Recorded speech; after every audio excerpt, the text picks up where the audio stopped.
สวัสดีครับวันนี้ผมจะพามาซ่อมตอรี่ยี่ห้อฟิลิปนะครับอาการเสียที่ลูกค้าแจ้งนะครับกดปุ่มแล้วไอ้น้ำไม่ออกนะครับปุ่มตรงนี้นะครับปุ่มจ่ายน้ำครับส่วนปุ่มออโต้ด้านบนนะครับไอ้น้ำออกปกตินะครับเดี๋ยวผมจะพาเทสเครื่องดูก่อนนะครับอาการตามที่ลูกค้าแจ้งหรือเปล่านะครับทำการเปิดสวิตช์เครื่องนะครับเดี๋ยวรอเครื่องผมใช้งานก่อนนะครับ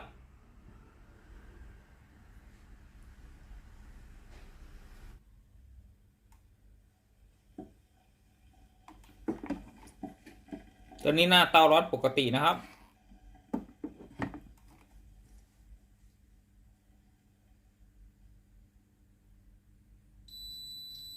ตอนนี้เครื่องผมใช้งานแล้วนะครับเดี๋ยวผมทำการกดปุ่มจ่ายน้ำนะครับ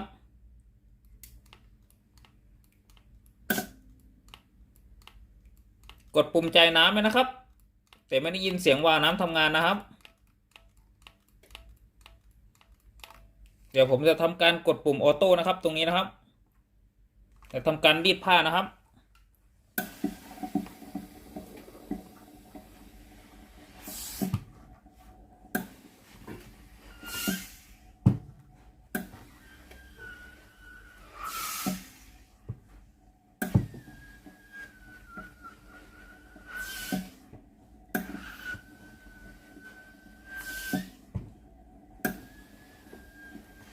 ตอนที่ผมทำการกดปุ่มออโต้นะครับตัวนี้ไอ้น้ำออกปกตินะครับวาล์วน้ำทำงานปกตินะครับ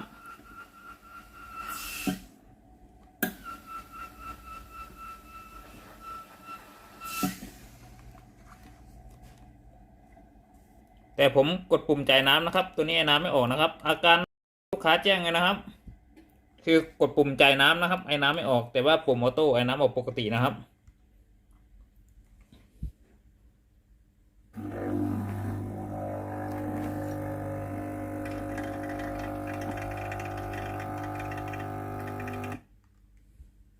ตัวนี้เราจะมาวิเคราะห์อาการเสียกันเบื้องต้นก่อนนะครับอาการถ้ากดปุ่มออโต้นะครับไอ้น้ำออกปกติก็แสดงว่าในส่วนของตัวโซลานอยด์วาล์วนะครับไม่เสียนะครับและบอร์ดฝั่งที่เป็นบอร์ดพาวเวอร์นะครับลั่นตัวในเครื่องนะครับตัวนี้ไม่น่าจะมีปัญหานะครับเพราะระบบออโต้สามารถใช้งานได้นะครับน่าจะมีปัญหาเกี่ยวกับระบบปุ่มจ่ายน้ำนะครับก็คือปุ่มตรงนี้นะครับสวิตช์อะไรน่าจะไม่ดีแล้วครับเดี๋ยวผมจะพาแกะตรวจสอบในส่วนของตัวสวิตช์ตัวด้านในบอร์ดโครงมือจับนะครับว่าสวิตช์มีปัญหาหรือเปล่าทำไมกดปุ่มจ่ายน้ำแล้วไอ้น้ำไม่ออกแต่ในส่วนของตัวปุ่มออโต้ไอ้น้ำออกปกตินะครับตัวนี้สภาพตัวโครงเครื่องนะครับก็มีรอยแตกร้าวนะครับตามสภาพนะครับเวลาแกะต้องระวังนะครับเดี๋ยวแตกเยอะกว่าเดิมนะครับแต่ตัวนี้ได้แจ้งลูกค้าก่อนแล้วครับเบื้องต้นครับ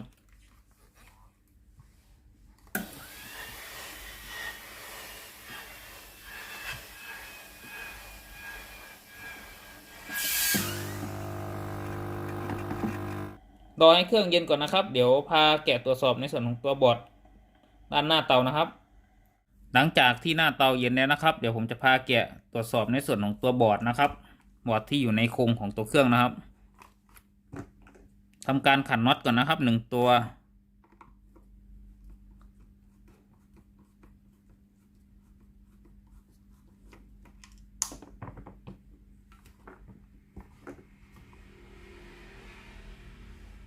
นำโครงด้านบนออกก่อนนะครับ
ด้านในนะครับจะมี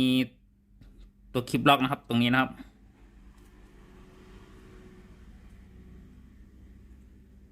และส่วนด้านหน้านะครับ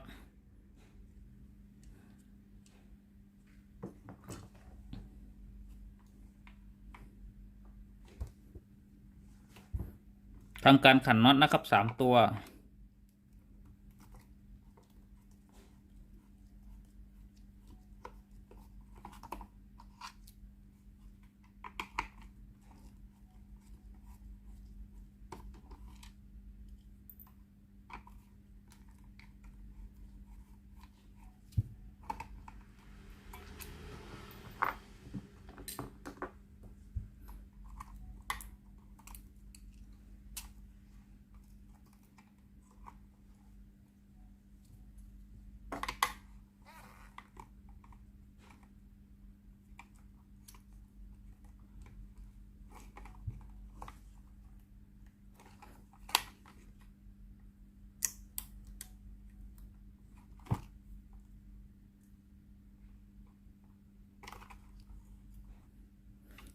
นำสายแพรไฟที่มาเลี้ยงออกก่อนนะครับ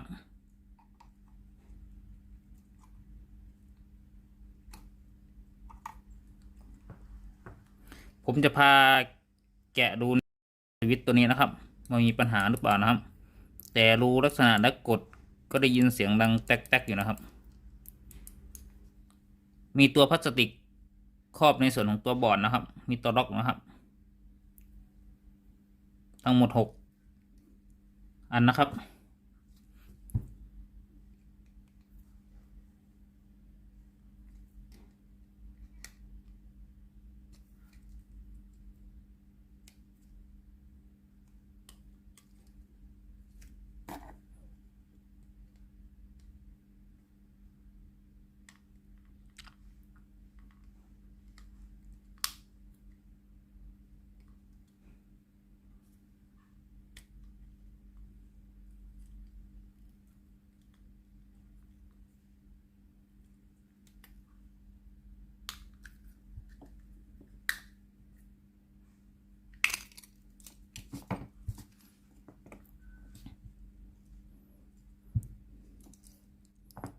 ตัวนี้จะมียางกันน้ำขึ้นมาโลนบอร์ดด้วยนะครับ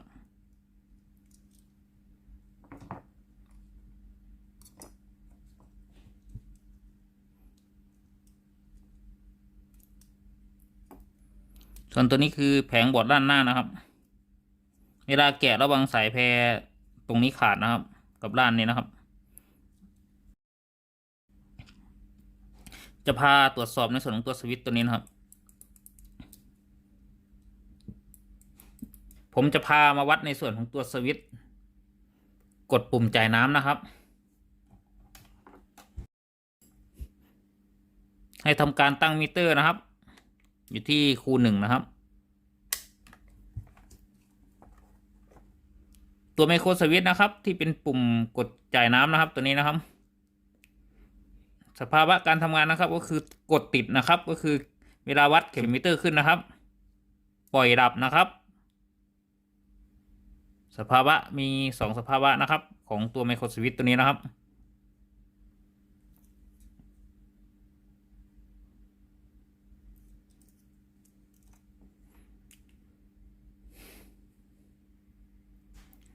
วัด2 ขานะครับ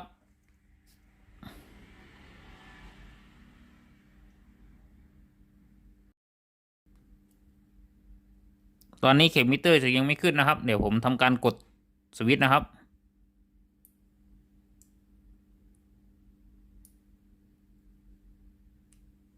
กดสวิตช์เนี่ยนะครับเข็มมิเตอร์ขึ้นนะครับปล่อยดับนะครับทำการกดเบาๆนะครับขึ้นนะครับ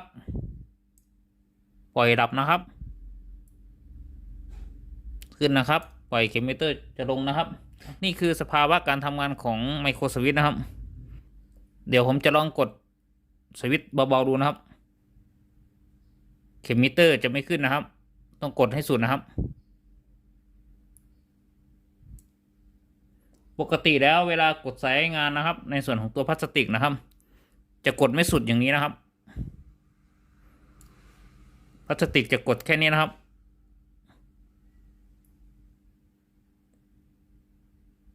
ตัวสวิตช์ก็จะสามารถใช้งานได้นะครับ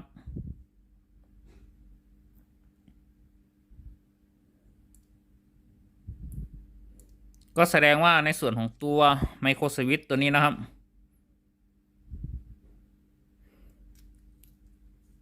ตัวสปริงที่เป็นตัวดีดด้านในนะครับ น่าจะด้านะครับเวลากดนะครับกดเท่านี้ในส่วนของตัวสวิตช์ด้านในไม่ต่อนะครับต้องกดถึงข้างล่างอย่างนี้นะครับ ซึ่งตามความเป็นจริงเลยนะครับในส่วนของตัวสวิตช์ที่เป็นพลาสติกสวิตช์จ่ายน้ำนะครับ จะกดประมาณนี้นะครับ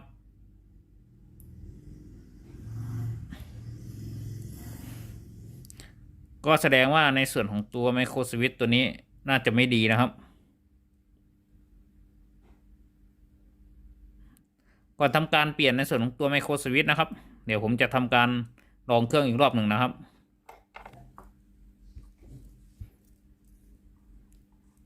ผมจะใส่ในส่วนของตัวบอร์ดเข้าไปในวงจรนะครับ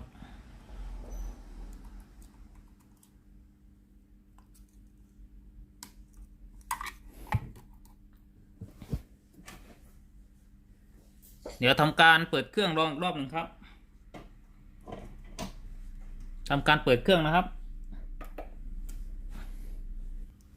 รอในส่วนของตัวไฟหยุดกระพริบก่อนนะครับ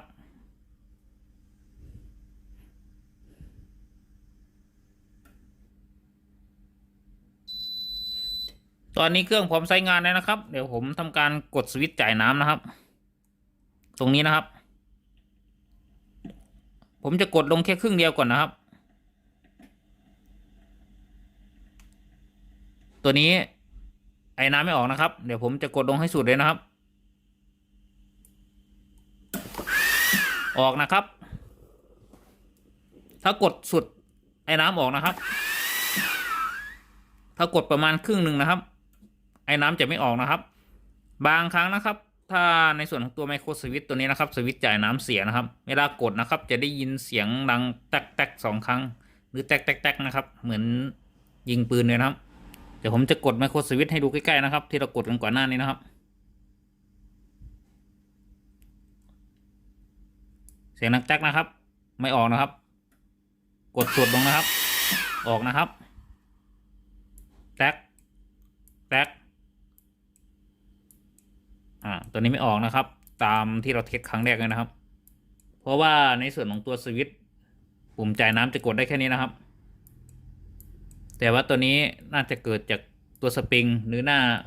สวิตช์ด้านในไม่ดีนะครับต้องกดให้สุดอย่างนี้เลยนะครับเมื่อเรารู้สาเหตุแล้วนะครับว่าในส่วนของตัวไมโครสวิตช์ตัวนี้นะครับเสียแน่นอน100%นะครับเราค่อยสั่งในส่วนของตัวไมโครสวิตช์มาเปลี่ยนนะครับหรือใครอยากจะเปลี่ยนทั้งบอร์ดก็ได้นะครับบอร์ดทั้งชุดนี้นะครับราคาแพงนะครับประมาณ1,000หน่อยๆนะครับ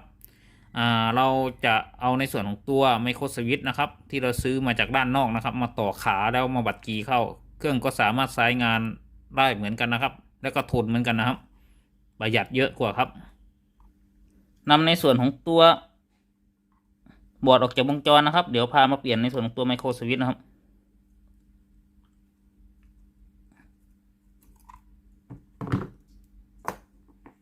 ผมจะพาถอดในส่วนของตัวไมโครสวิตช์ออกจากวงจรนะครับ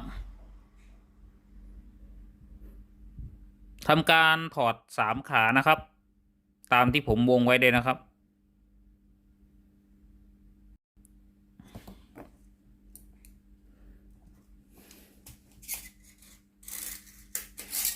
ใช้ในส่วนของตัวหัวแดงนะครับบัดกีออกนะครับ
นำในส่วนของตัวไมโครสวิตช์ออกจากวงจรนะครับ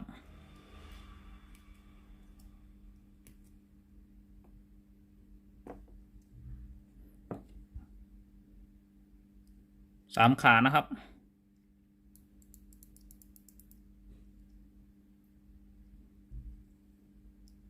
ที่ตัวของไมโครสวิตช์นะครับจะเขียนไว้ว่า3 แอมป์250 โวลต์ VAC นะครับตัวนี้คือไมโครสวิตช์นะครับที่ผมจะเปลี่ยนเข้าไปในวงจรนะครับตัวใหม่นะครับตัวนี้จะเขียนไว้ว่า3 แอมป์250 โวลต์ VAC นะครับ5 แอมป์125 โวลต์ VAC นะครับตัวนี้ทนกระแสได้เท่ากันนะครับในส่วนของตัวขาจะไม่เหมือนกันนะครับ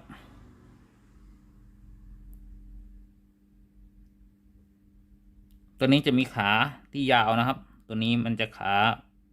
เป็นสี่เหลี่ยมนะครับ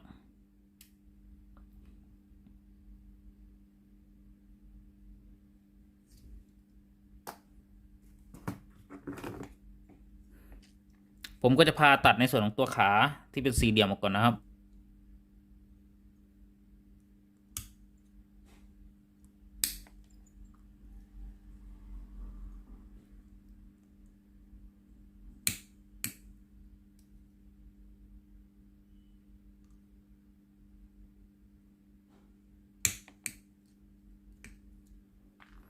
เราก็จะได้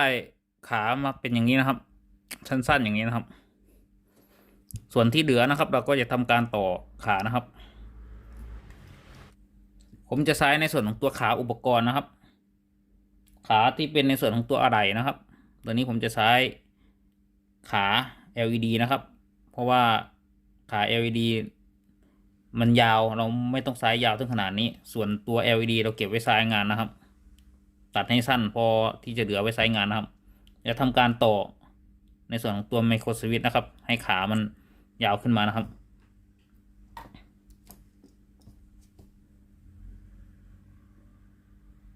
บัตร G ในส่วนของตัวขาไมโครสวิตช์นะครับ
ทำการต่อขาเสร็จเรียบร้อยนะครับ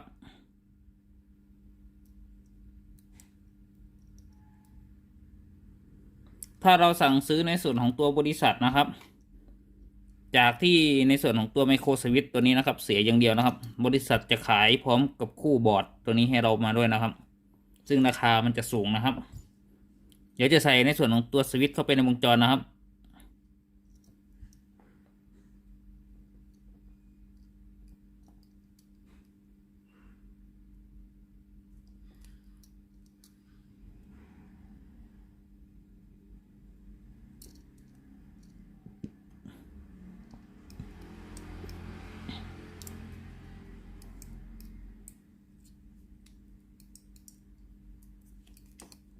จากนั้นทำการวัด G ให้เรียบร้อยนะครับ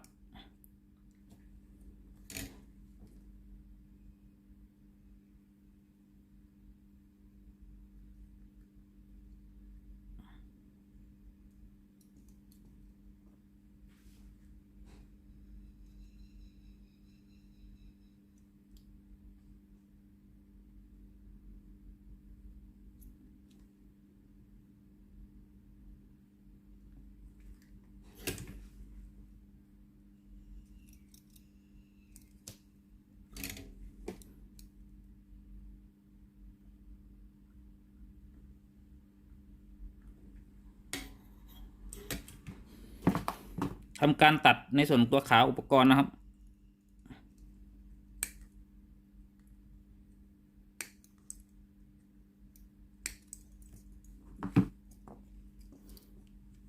เดี๋ยวทำการล้างปิ้นด้วยตัวเทนเนอร์นะครับ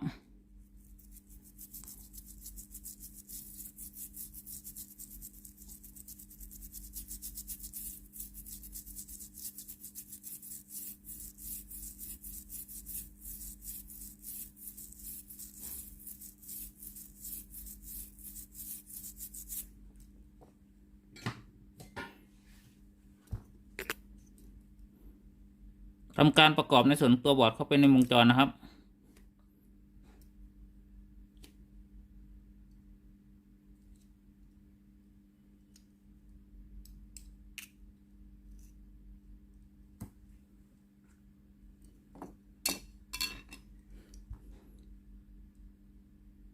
ใส่ตัวยางก่อนนะครับการละอองน้ำขึ้นมาโดนในส่วนของตัวบอร์ดนะครับ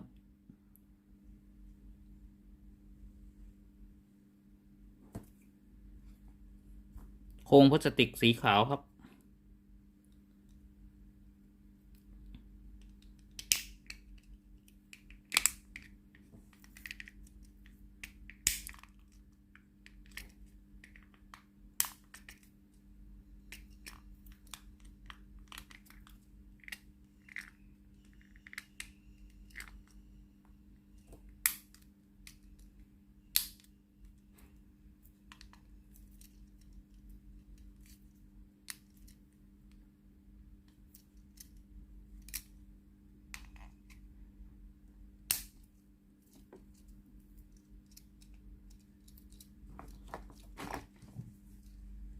จากนั้นใส่บอร์ดเข้าไปในวงจรนะครับใส่ในส่วนของตัวสายแพรก่อนนะครับ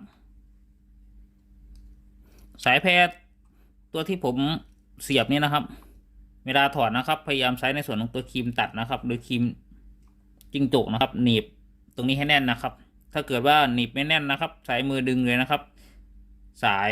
4 เส้นนี้จะหลุดออกมาเลยนะครับ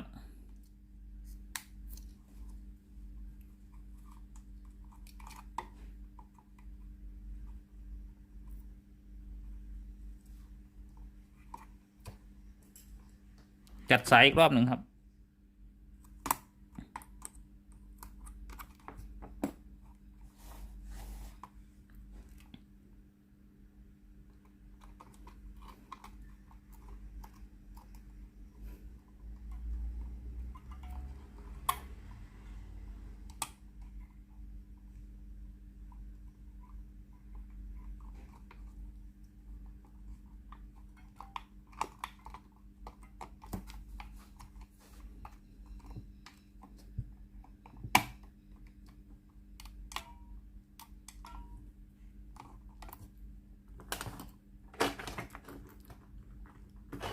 ทำการยึดน็อตนะครับ3 ตัว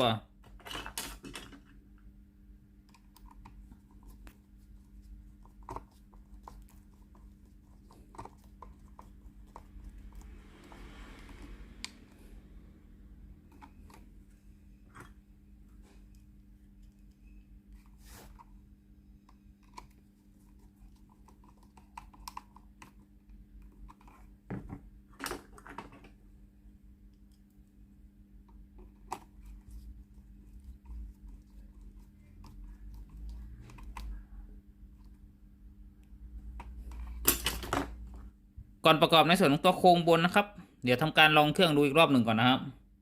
ถ้าใส่ในส่วนของตัวโครงบนนะครับแกะบ่อยเดี๋ยวโครงบนแตกหักเสียหายนะครับ เดี๋ยวลองเครื่องอีกรอบหนึ่งครับหลังจากที่ผมเปลี่ยนในส่วนของตัวไมโครสวิตช์ปุ่มจ่ายน้ำเสร็จเรียบร้อยแล้วนะครับเดี๋ยวผมทำการเปิดเครื่องลองเครื่องดูอีกรอบหนึ่งครับ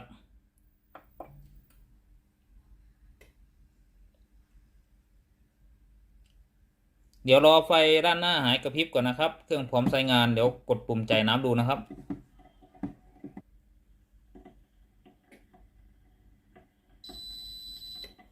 ตอนนี้เครื่องพร้อมใช้งานแล้วนะครับเดี๋ยวผมทำการกดปุ่มจ่ายน้ำนะครับ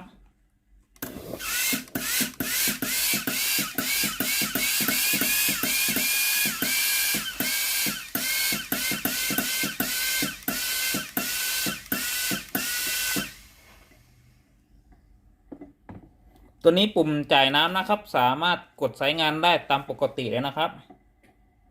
เดี๋ยวผมจะพาประกอบในส่วนของตัวโครงบนเข้าไปในวงจรนะครับทำการปิดเครื่องก่อนนะครับ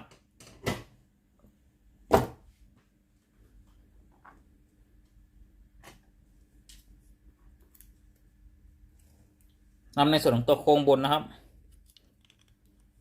ใส่ในส่วนของตัวพลาสติกสีขาวก่อนนะครับ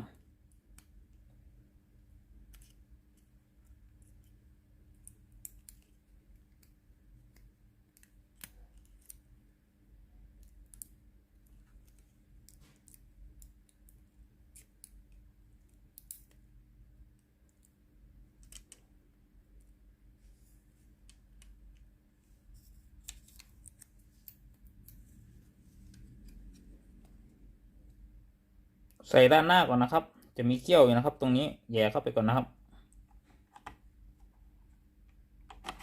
เวลาผมเทสนะครับเวลาผมเปลี่ยนในส่วนของตัวไมโครสวิตช์เสร็จเรียบร้อยนะครับผมไม่ประกอบในส่วนของตัวโครงบนนะครับต้องเทสให้แน่ใจก่อนว่าเครื่องสามารถใช้งานได้ตามปกติก่อนนะครับเพราะว่าในส่วนของตัวโครง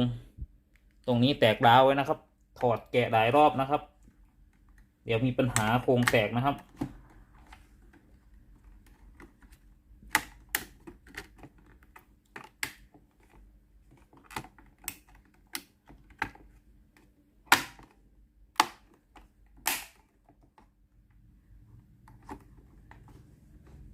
ทำการเทสสวิตช์ดูก่อนนะครับสวิตช์ปุ่มออโต้นะครับ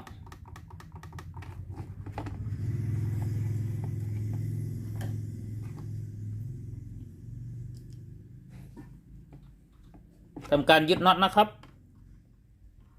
ตรงท้ายนี่นะครับหนึ่งตัวนะครับ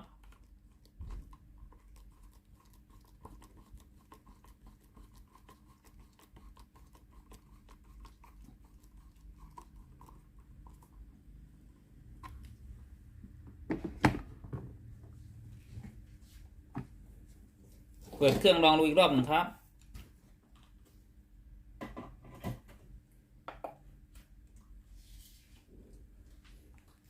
ลองกดปุ่มออโต้ดูก่อนนะครับว่า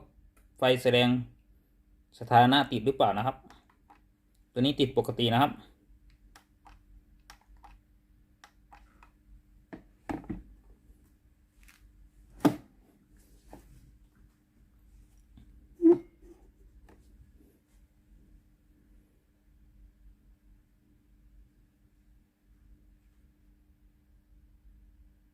ปรึกษาอาการเสียเบื้องต้นได้นะครับ ตามลิงก์ไลน์นะครับที่ผมแปะไว้ด้านล่างนะครับเผื่อใครอยากจะซ่อมเองหรือจะปรึกษาอาการเสียอย่างนี้น่าจะชิ้นส่วนไหนเสียหรือส่งซ่อมกับผมราคาประมาณเท่าไหร่เดี๋ยวสามารถประเมินราคาให้ได้นะครับเครื่องผมใช้งานแล้วนะครับเดี๋ยวทำการกดปุ่มจ่ายน้ำนะครับ